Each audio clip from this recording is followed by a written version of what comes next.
Welcome to the Shape Up Summit. I'm your host, Ronnie Tsunami Gandiza, the CEO of the Plant-Based Network, and we're hosting this in partnership with shapeupus.org. I absolutely love what Jill's doing with Shape Up Us, and we hope you enjoy this session with a person I absolutely respect so much. I've heard so much about him over the years. We just haven't really crossed paths personally, but I've heard about him, and quite frankly, I've been jealous of Dr. Scott Stoll.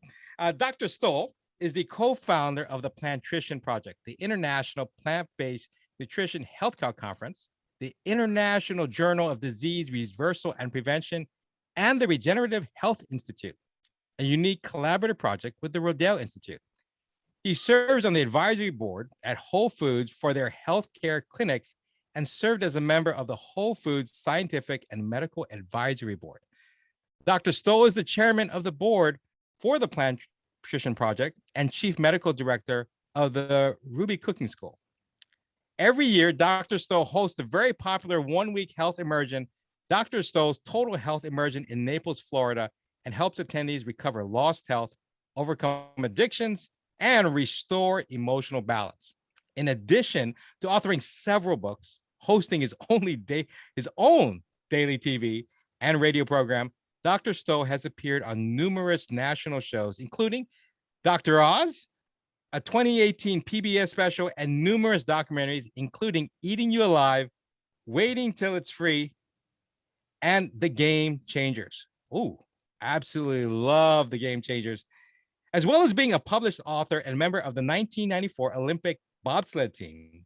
He is a highly sought after international speaker. Dr. Stoll resides with his wife and his 6 children. Is it in Nashville, Tennessee now, this Dr. Stoll? That's right. We're in Tennessee. Welcome. Again, I wasn't joking when I said I've been a big admirer of you. Being in the whole food plant-based world, I've heard so much of your work with Plantrition. And quite frankly, my jealousy stems from every time I was trying to come up with an idea. It turned out the Plantrition Project was already doing it. And I was like, really? That's how cutting edge and leading edge were, like the doctors, right? With the directory for doctors, I remember going, oh, we've got to have more to do with bringing more doctors on board and getting people connected. You were already creating a whole directory for doctors.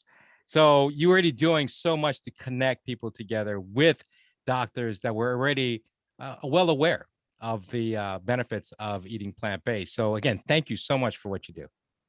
Yeah, thank you, Ronnie. It's such an honor to be with you. And I just want to applaud all the amazing work that you've done. You really are an innovator in the space, and you have taken great risks and done great things. And the Plant-Based Network is awesome because, media and technology really are impacting and changing lives around the world. So I really honor you and respect all that you're doing and want to support your work in any way possible. So thank you. It's great to be with you. Well, we're both peas in a pod in terms of wanting to change the world.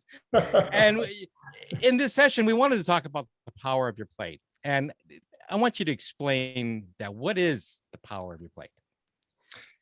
Yes, every day we put food on this plate, and we don't, it's a lot of times unconscious, what the choices that we're making to put food on our plate. We put food on our plate because it's what we did growing up. It's the traditions and the habits of our family. We put food on our plate because it's convenient. I have 6 children, you're busy going a lot of different places, and you got to get dinner on the table. So sometimes it's just convenience that drives decisions. Sometimes it's emotions that drive our decisions, sugar, fat, and salt that, kind of bathe our brain and in those and our receptors that are associated with pain and reward systems and even anxiety. And those foods help quell our emotions. Sometimes it's addiction. Sometimes we just eat out of boredom. So lots of things drive the food that's on our plate. But that plate is so powerful. And I've spent 18 years in this whole food plant-based movement. And, I keep coming back to the singular power of our plate, the food that we eat 3 times a day. And believe it or not, we eat about 2,000 pounds of food in a year. It's the same amount of food as the weight of a Chevy Volt, a small car, bumper to bumper. 2,000 pounds of food passes through our body. And that food has incredible power to transform our cells, as we'll talk about. But even more than that, that food has incredible power to change generations. We can talk about epigenetics and the power of food to change our genes, but not only our genes, but for our children, it's their genes, it's their children and their children's children. So it's an inheritance that comes through the food on our plate. It impacts the way that food's grown and farm families and the soil and the environment, changes healthcare and even the finances of countries. So that plate is incredibly powerful. And the good news is that we can choose to load up that plate with absolutely delicious food, and healthy food should be delicious, absolutely delicious food that nourishes our bodies, nourishes our families, nourishes our communities, eventually our nation, and revitalizes our planet. You mentioned 6 children earlier. How old are your children? Yeah, so we're really blessed. Our oldest is 23. He's married, and my youngest is 9. So, we span this amazing group of ages. I'm still doing horsey rides for my 9-year-old. And, my oldest is married and has 2 children of his own. And so, yeah, we have lots of stuff going on at home. And if I'm not mistaken, you have 3 grandchildren as well? That's exactly right. Yes, as of yesterday, we just had a little baby boy yesterday, little Peter Dawson. So, wow. We added 1 more to the fold. Congratulations. Thank you, Ronnie. Thank you. I have 5 children as well, 5 and 2 grandchildren, Wow. ages 4 and 8. And my children range in age from 22 to 31. So wow. Definitely understand, that decision we all make about the plate, right? The power of the plate to help your children. You want to do your best. And it's funny because my daughter was the one that actually helped me to go plant-based. So it's the children that were leading the parents, not the other way around. Isn't that great? I love it. Yeah. So tell me, what got you started in the whole plant-based lifestyle? Because you said it was 18 years since you've been on this journey. Right. What kicked it off? It should have been more years ago, because when I was married in my 2nd year of medical school, I'd just been to the Olympics and I'd come back, and I was nutritional science undergrad. I'm in medical school. So I thought I understood nutrition, and that I didn't. But my wife came to me my 2nd year of med school, and she said, you know what, we really need to change our diet. I think we need to go vegan. There was nothing like plant-based back then. And so my first question to her, and one that I'm I think condemned to answer for the rest of my life, was, where do you get your protein? And so, I didn't listen to her. It took me a while to catch up to her, but I think I'm a lot smarter now after almost 27 years of marriage, and I listened to her the first time. So it took me a little while, and I was actually in practice, and I kept hearing my patients tell me that they were falling apart. And I just was taught that this is the inevitable consequence of aging. You get high blood pressure. Some people get diabetes. Some people have bad cards and get heart disease or cancer. There's not a lot you can do about it. Maybe a little exercise and diet may help, but I had no idea. And I thought, I just ordered tests, did procedures, wrote prescriptions. And then there was a day in my practice, this woman was sitting on the exam table and she said, Dr. Stoll, can't you help me? I'm falling apart. And so I just asked a simple question. I said, well, what does falling apart mean to you? And after a long pause, tears started to run down her cheeks. And she said, my marriage is falling apart because my husband is just absolutely tired of taking care of me. I can't attend church. I haven't been able to travel to see my grandchildren in years. We're facing financial bankruptcy. I'm depressed. And then she said, can you help me? And in that moment, I realized that everything on her past medical history list was a name and a diagnosis, something I'd been taught to manage, but it was eroding the most important part of her life, the quality of life, everything that really meant something to her, everything valuable in life. And so as I walked out of the room that day, I just said to myself, Scott, what are you going to do to help somebody put their life back together again? Because I realized, 1, nobody ever taught me where these diseases actually came from. And 2, nobody ever taught me if they were reversible and if I could actually put somebody's life back together again. So it sent me on a personal learning journey for 2.5 years back to the power of the plate, realizing that the more plants that we put on a plate, the healthier our bodies become. And when we maximize the exposure on our plate to plants, we can actually begin reversing diseases. So I used to take out my prescription pad and I would write breakfast, lunch, and dinner for my patients. And I saw things that I never imagined were possible. Diseases reversed, medications discontinued, and lives transformed. Just like this brightening of people's lives. It changed my practice, my staff, everything transformed simply in that moment. And we also changed our diet at home with our children as they were growing up. And our children have been vibrantly healthy. None of them have had ear infections. None of them have had strep throat. None of them have had to take antibiotics. They're strong, healthy, and vital. So it was beautiful. Continues to be beautiful to this day. When you talk about the power of the plate, often people tend to look at the power of the prescription, right? And they'll kind of compare the two. What do you tell? Even I'm curious, as a doctor, as an MD, for you, what are some of the things other doctors have told you, and how did you respond? Yeah, that's a great question. One of the things that I do is I love to go speak at hospitals, healthcare systems, medical schools where they've not heard this message. So I encounter a lot of resistance.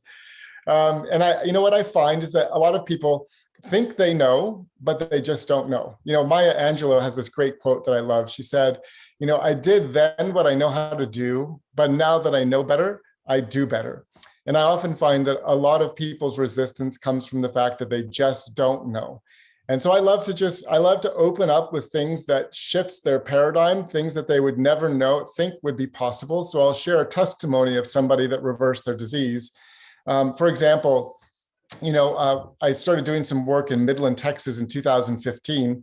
And I met a woman there named Marcy Madrid, who is the executive vice president, and she's currently vice president of population health. She had just been diagnosed with multiple sclerosis, mother of 6 children with multiple sclerosis, having symptoms of fatigue, weakness, tingling, numbness in her legs, getting progressively worse because the medications were not helping and the side effects were worse actually than the disease. So she was really feeling hopeless, barely making it through her days, collapsing on the couch at night. Her husband Carlos is cooking dinner. She's not able to, attend to the family. So really a dark and hopeless situation because medicine and healthcare did not have anything else to offer her. So, I went there to do a CME event, an event for doctors, and had an opportunity to meet her and my friend Staten Autry. Dr. Autry was there. And so, we worked with her and she changed her diet, changed her lifestyle, and she had pre and post MRIs of her brain and spinal cord. And on the MRIs, when she had active disease, there were big swollen areas in her brain, these lesions in her brain and her spinal cord that correlated with her symptoms. 6 months later, after changing her lifestyle, eating a whole food plant-based diet, she had repeat MRIs with a specialist in Dallas, Texas, and all of the lesions were gone and all of her symptoms were gone, and she is vibrantly healthy today. And the specialist said, I've never seen this before. This is amazing. You have to tell me more. And so his response, he's never seen it, but now because he's seen it, he believes it and he wants more information.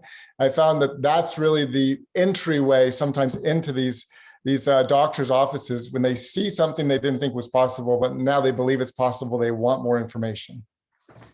It's stories like that for the TV network, I'm like, we got to get this out to everybody. Every doctor needs to hear it. And parents too, right? Because parents will often say, well, my doctor says this, and I've had people tell me that they're really sticking to the science. And I'm like, well, actually, there is science that backs this power of the plate, right? Versus having to go to take prescriptions.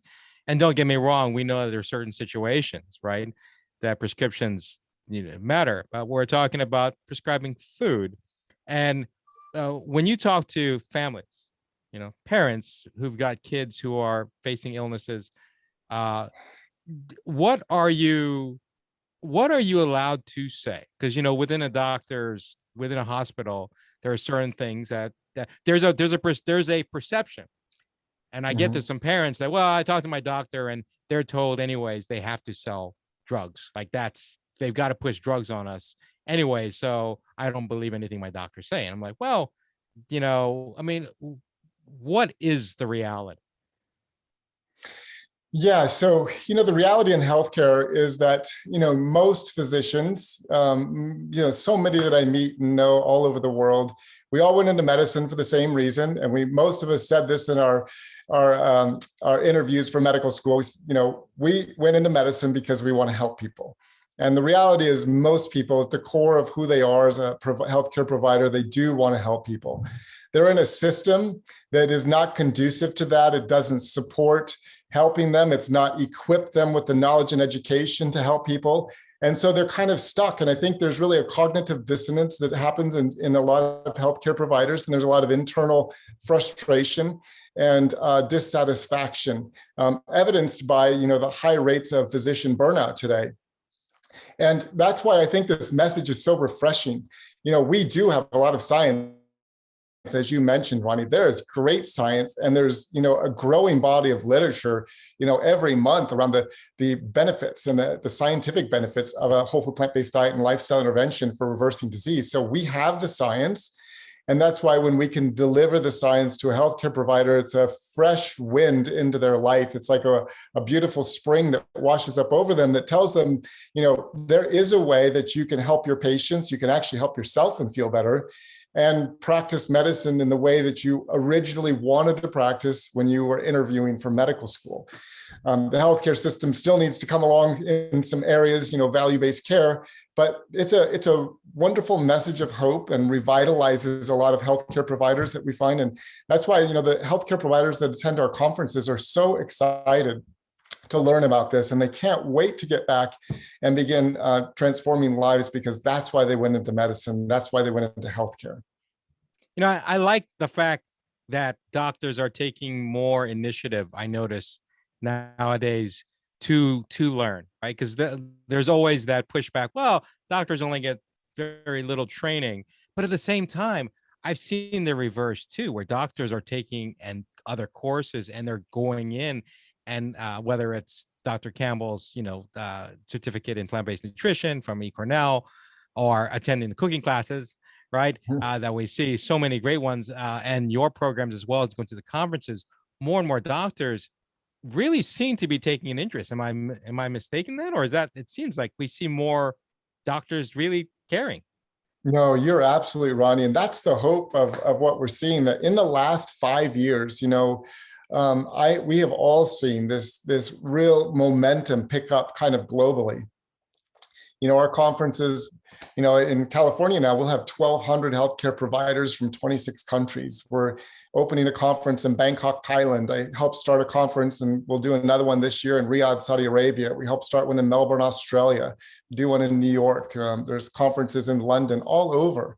These conferences are educating physicians, and there's more and more interest coming out of healthcare, because I think the time is right. The idea is right. There's truth behind the idea.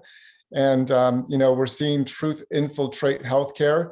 And, the truth is setting people free in many ways. And so you're absolutely right. There is a real movement in healthcare to begin adopting this. There's even a medical school in South Carolina, Greenville, that has integrated lifestyle medicine and plant-based nutrition from year one all the way through the education process, which is so exciting. They're really a model for future medical schools. So lots of exciting ways that change is being implemented. Oh, wow. Whole education track. Isn't that beautiful? Wow. Wow. Now, I know doctors are on one side, but the other side is the family taking accountability as well, right? Parents. And, yes, here in the Shape Up Summit, we're all about family, really understanding and helping parents and educators and people dealing with kids, right, to do and to understand. So what would you tell that parent that, again, may not just be educated, right now, about the power of the plate in terms of whether it's nutrition or even mindset, right? And thinking of eating healthy and doing healthy things, right? Living a healthier lifestyle. If I'm brand new and I'm one of those parents or people in general who are just know basically nothing, what's the first thing you say to them? How do you introduce them to the power of the plate?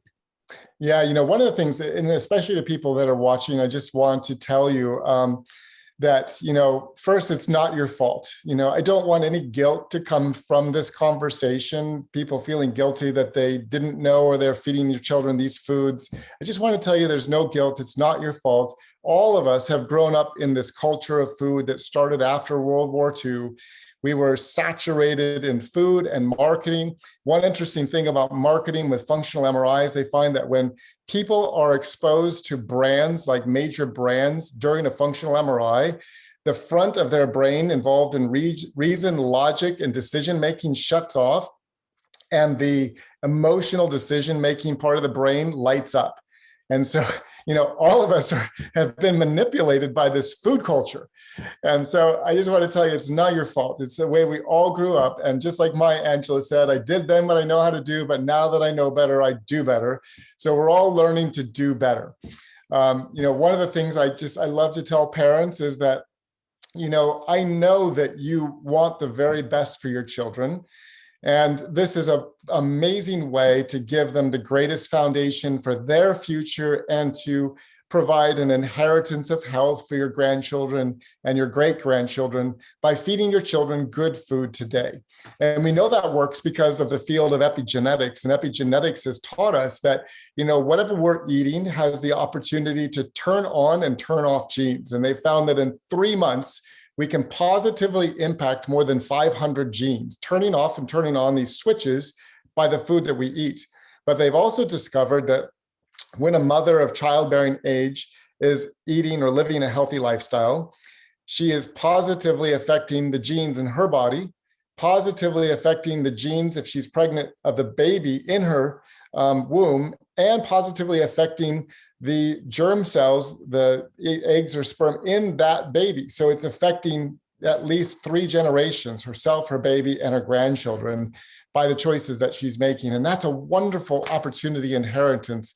All of us want our children to be vibrantly alive, healthy, only to see the doctor if absolutely needed, but not to be on antibiotics and sick.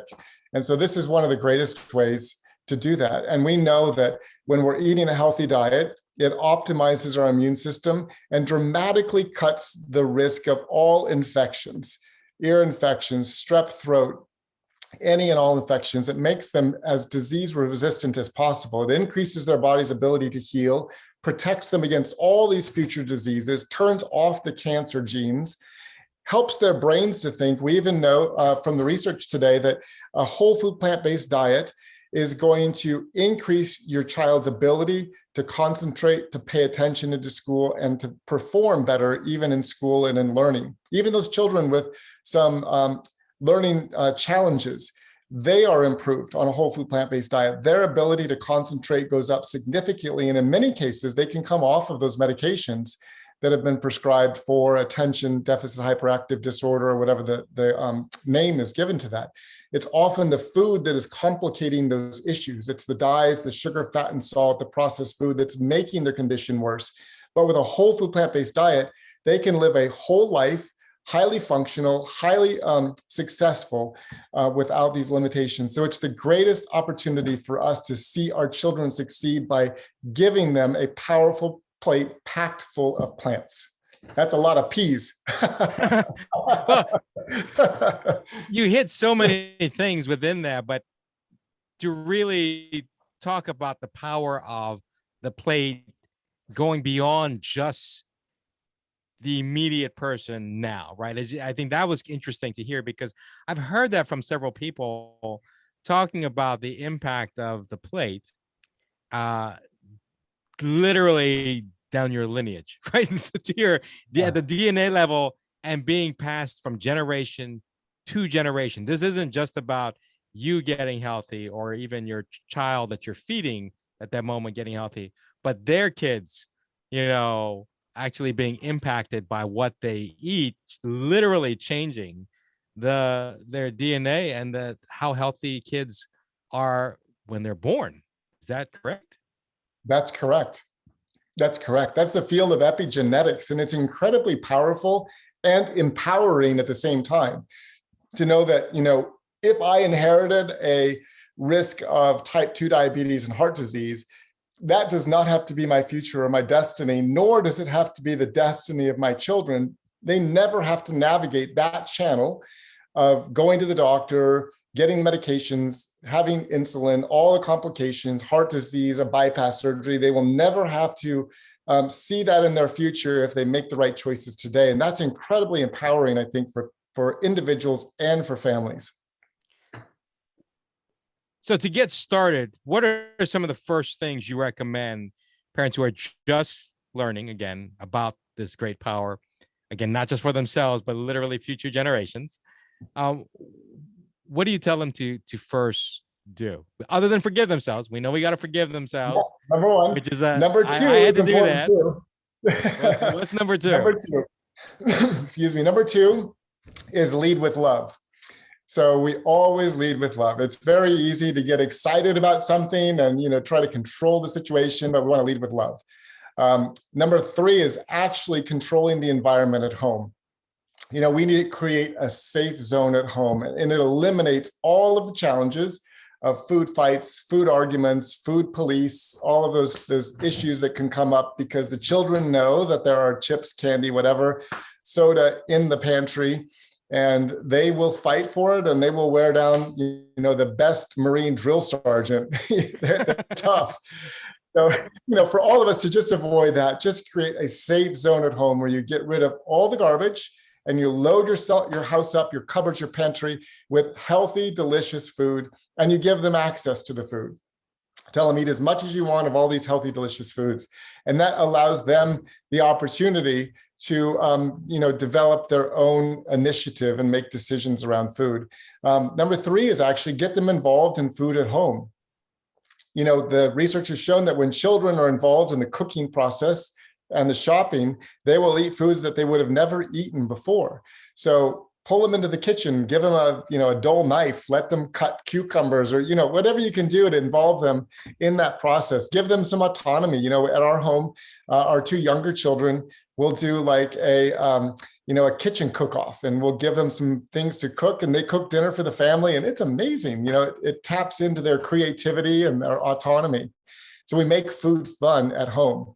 The next is, use education and make it fun. There's always great documentaries. So we'll pop some air pop popcorn and put on some nutritional yeast. And sometimes my children like cinnamon on their popcorn, and we'll watch a documentary and we'll learn together and have a conversation. Next one is grow something together. That's really fun. We love growing food, and I think that engages children in a unique way in the whole food web and understanding where their food comes from. And it can be just a little tiny tray of herbs or something in a kale or something in the window. It doesn't have to be a lot, just a small tray, and helping them plant seeds and see growth. It's really profound in how that changes them. Make food fun. Don't make it burdensome. Make it a fun environment, dynamic. Do fun, delicious, whole food, plant-based pizza nights. Give everybody their own crust and let them decorate their pizza. Make food something fun that they really enjoy. And it just becomes part of the culture of home, and a culture of health and future. And, we just teach as we go with food. My children have learned so much as we just talk as we go around the food system. And so they see fast food, we talk through it, and we've also let them, succeed and fail on their own. We send them out, they make decisions. Sometimes they come home and they'll say, yeah, I had 3 pieces of cake, Dad, and I feel terrible. And I say, good, now you understand what sugar does to you. And they'll say, yeah, I don't think I want to do that again. So it's okay for them to go out and make some mistakes. And that's sometimes the better learning experience than me giving them an hour lecture. So, allowing them some freedom to make their own choices is important. When they are out and about, which we can't keep our kids locked in the house and eating everything we tell them to eat and controlling all of that. But what's your advice for parents who are concerned, that their kids are in school, for instance, eating maybe things that they shouldn't eat, or with family or with friends, that are out and going, well, maybe that's not so much an issue now, but kids going out and being at someone else's house, for instance, how do you what's your advice for those parents on what to tell their kids? Yeah, so all of those decisions that their children will make have been already made at home through the education, the conversation, the impressions, the belief systems that we have created by the education that we've done at home and the system and the culture of food that we've created at home. So the more that we create a culture of healthy food at home, the more that our children will begin to value healthy food, and the more that it will impact their choices when they're out. So it always begins with the culture at home, and we have to lead by example. We can't expect our children to go and make healthy choices if they see inconsistencies in our life. So, we have to lead by example. The next thing we always try to do is we try to set our children up for success. We will pack lunches, we'll send them with snacks, we'll create healthy, hummus veggie trays for them to take with them. And so we empower them with food going out. We make it fun. So they're either bringing something with them, they're taking a lunch, or they have an option for food. And in that way that they are contributing something and they have something for themselves to eat as well. And sometimes we'll just have a conversation. We'll say, hey, we know that you're going out to this party, probably going to have these kinds of foods. What are you thinking? And just a little bit of conversation before they go and helping them process before they're in the moment with peer pressure and all this food helps prepare them to make maybe some healthier decisions when they're out.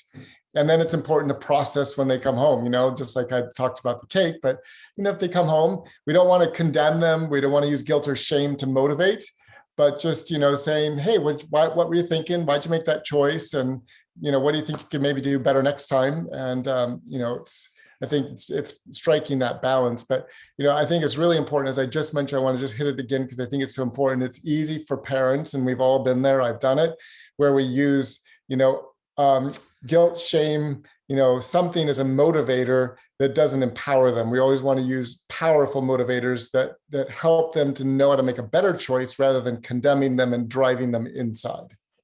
Makes perfect sense, right? Yes, definitely.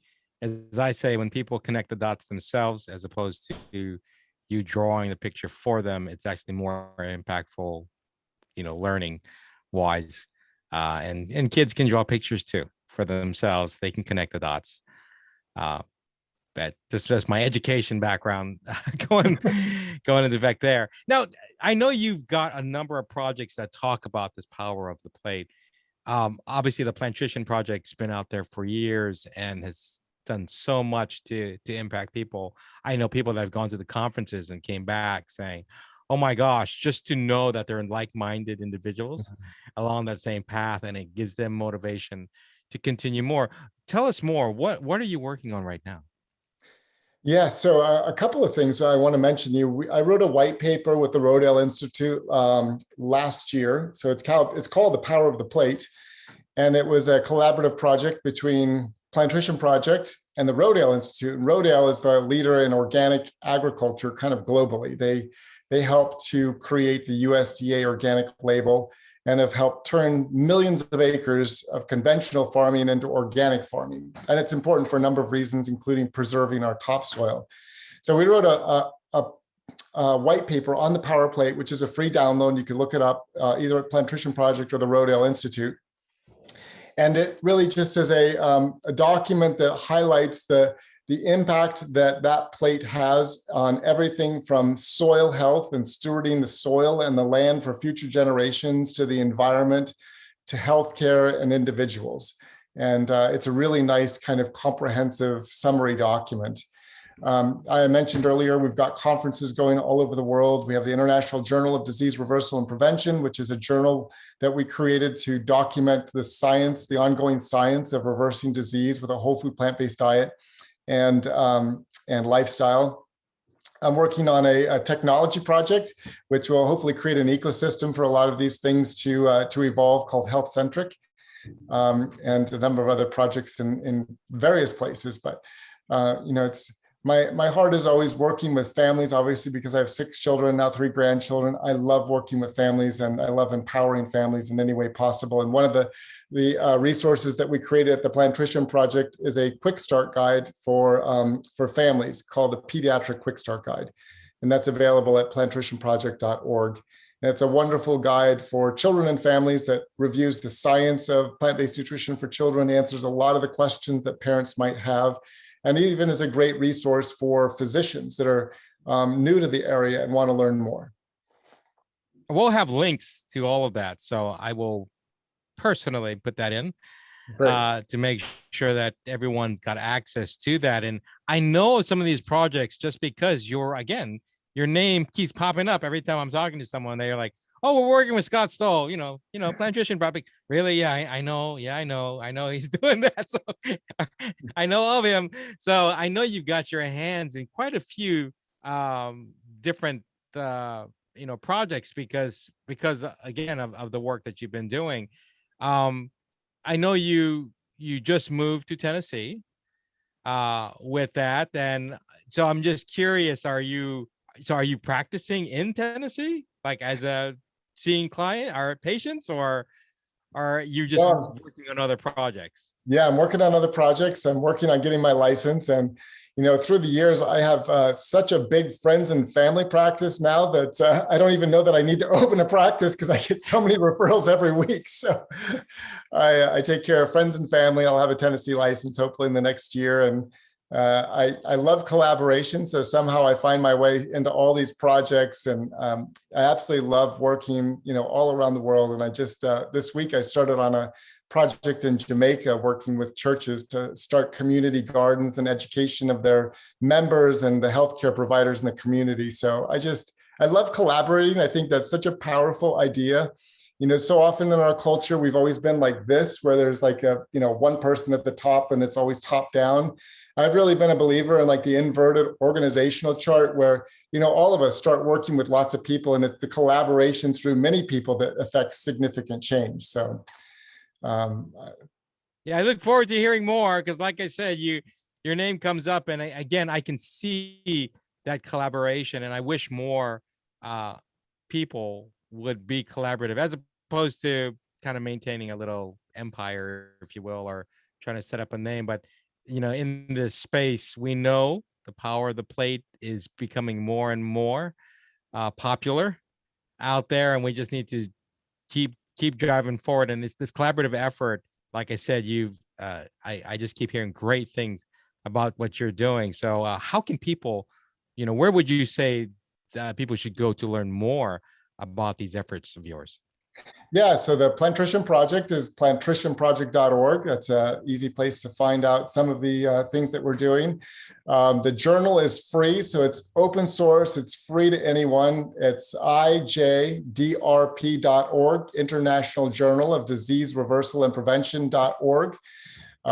We have a wonderful directory of healthcare providers that we're growing to connect people with healthcare providers called plantbaseddocs.com.